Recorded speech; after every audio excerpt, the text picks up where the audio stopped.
Welcome to my channel. My name is Danielle Simone. I'm going to be taking you guys along with me on my pregnancy journey. Today I am 7 weeks and I'm on my way to my first OBGYN appointment. Traffic is crazy this morning. I just passed a car. It was like flipped over on its side. And also, excuse me, I'm sick again because my children trying to get my chapstick open. I can't get it open. Okay. But an interesting thing about me is I'm considered high risk because the shape of my uterus is not like the average uterus, which is like shaped like a light bulb, and mine is shaped like a heart, and it has like a septum down the middle, and it's known as a bicornuate uterus. So the risk with that is my baby can be born prematurely, so I always have to get like more checkups than the average pregnancy to make sure that my baby is growing healthy, there's enough fluid in the, what is it? It's so cold in my car I can see my breath. Yeah, they can be born prematurely, they can be small, they can be born small.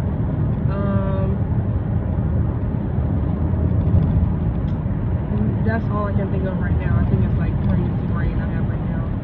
But those are like the main complications I can think of.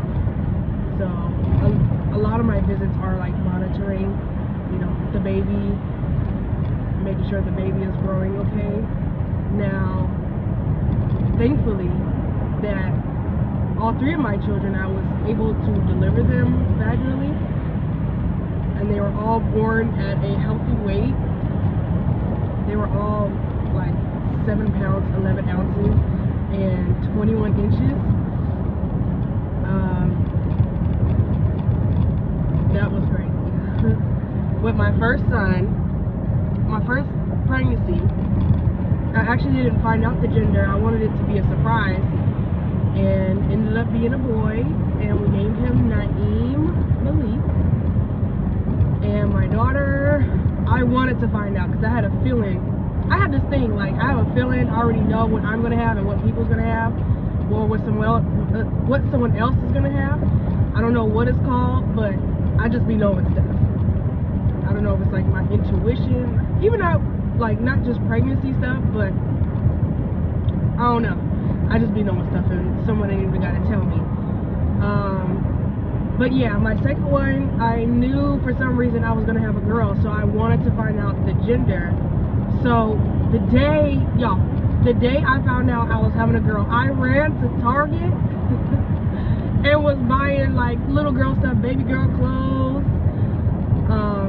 just pink stuff. And when I was pregnant with my daughter, I was so sick.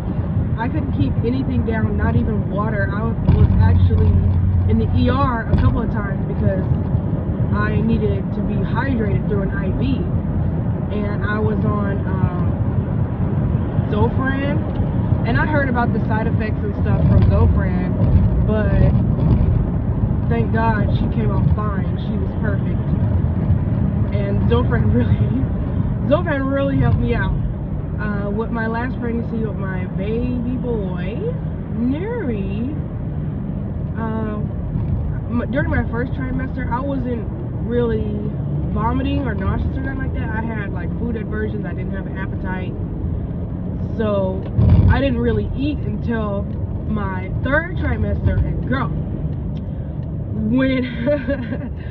when I started getting hungry in my 3rd trimester, oh my God.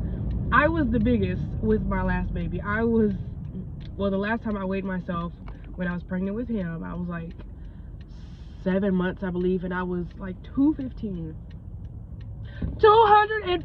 pounds.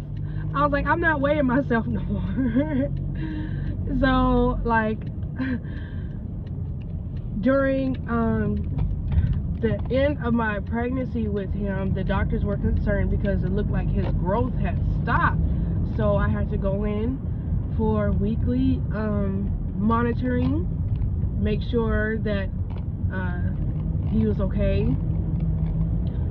And when he was born, he weighed the same as everybody else, but I think he was like a ½ inch longer than my other two. And he was perfectly fine. My placenta was stuck for a while, and that wasn't pretty because the doctor had to come in and she had to like stick her whole hand in, like up to here. I'm sorry y'all, my mouth is all juicy and stuff, and but she had to stick like her whole hand and arm in and like massage my uterus to loosen the placenta. It took like I think about 45 minutes for it to come out. That was scary. So yeah, but after that I was fine. With my first two, my breastfeeding was not successful at all. I believe I only got to nurse them for like about 3 months, and then I started formula feeding because I was having like a lot of complications with it. It just wasn't working out. But with my last baby, even though I had mastitis, I got mastitis like, I want to say like 3 times. I pushed through it. It was so painful and I was sick as a dog, but I did it. And my goal was to nurse for a year, and we made it past a year to about 17 months.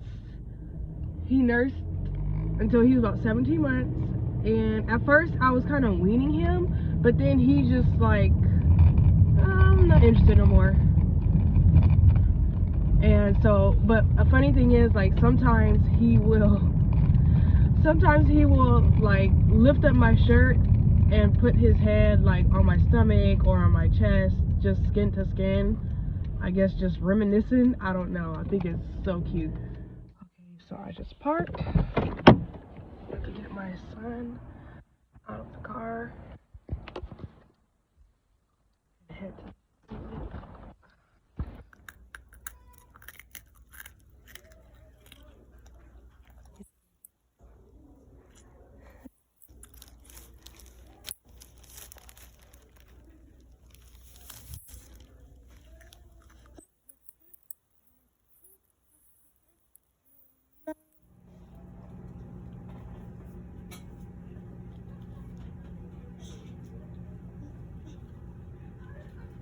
Wait a minute.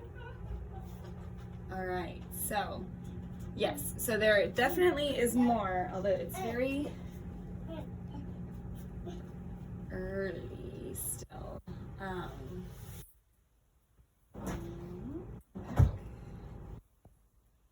right, so here, this is that gestational sac, okay? Okay. This is the yolk sac, so I barely maybe saw that last time. Okay. And then I did see,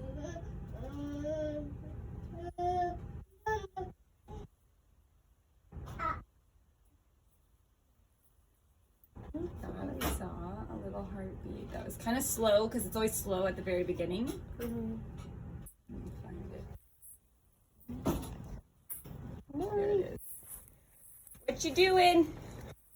Yeah, I'm going places, people. Hang in there just for a second.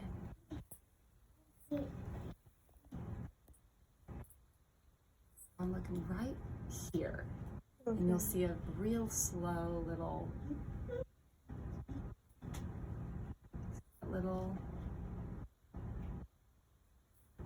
you see it? Yeah.